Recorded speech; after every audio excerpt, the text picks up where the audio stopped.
সমস্ত রাশিমালার মধ্যমান বের করতে হলে রাশিগুলোকে কি করতে হবে না ছোট থেকে বড় পরপর সাজাতে হবে। এখানে রাশিগুলোকে ছোট থেকে বড় পরপর সাজানোর পর আমাদেরকে মোট রাশির সংখ্যা বের করতে হবে।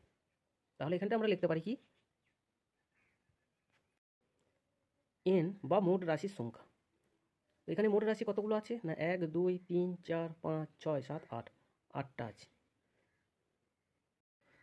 এরপর এখানে যে রাশিটা পাবো সেই রাশিটা জোড় না বিজোড় কিংবা যুগ্ম না অযুগ্ম আগে দেখতে হবে। দেখো এখানে যে রাশিটা পেয়েছি সেটা হচ্ছে 8। তো 8 কি 8 একটা জোড় সংখ্যা। জোড় সংখ্যা কাকে বলে? যেসব সংখ্যাকে 2 দিয়ে ভাগ করা যায়। তো জোড় সংখ্যার ক্ষেত্রে মিডিয়ান নির্ণয়ের যে সূত্রটি আছে সেটি হলো মিডিয়ান সমান n1 প্লাস n2 বাই 2। তো আমাদেরকে আগে কী করতে হবে না n1 এবং n2-র মান আমাদেরকে আগে এখানে বার করতে হবে। তো প্রথমে আমরা বের করছি n1-এর মান। n1 সমান n বাই 2 তম পদ। n-এর মান আগে পেয়েছি কত 8 8 বাই 2 তম পদ সমান কত না 4তম পদ।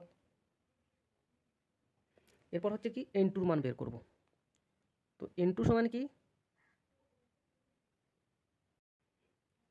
n2 সমান n বাই 2 প্লাস 1 তম পদ। এখানে n-এর মান পেয়েছি কত 8 বাই 2 প্লাস 1 তম পদ। এখানটায় কী করবো 8 বাই 2 প্লাস 1 বাই 1 আর এখানটায় কত 2 লসাগু 8 প্লাস 2 সমান 10 বাই 2 সমান 5তম পদ। ঠিক আছে 5তম পদ দিয়ে এখানটায় সমান দিয়ে n1-এর মান কত পেয়েছি না 4তম পদ। এখানে 4তম পদ কত আছে না 1 2 3 4 4তম পদ সমান কত 50।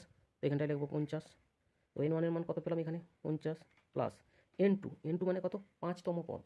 তো 5তম পদ মানে এই দিক থেকে 1 2 3 4 5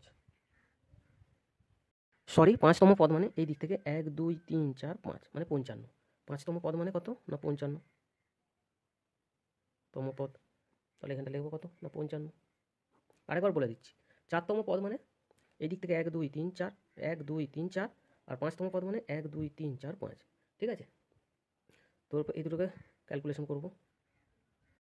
তো এখানে মিডিয়ানের মান পেলাম কত না 52.5। তো এটাই হয়ে যাবে উত্তর।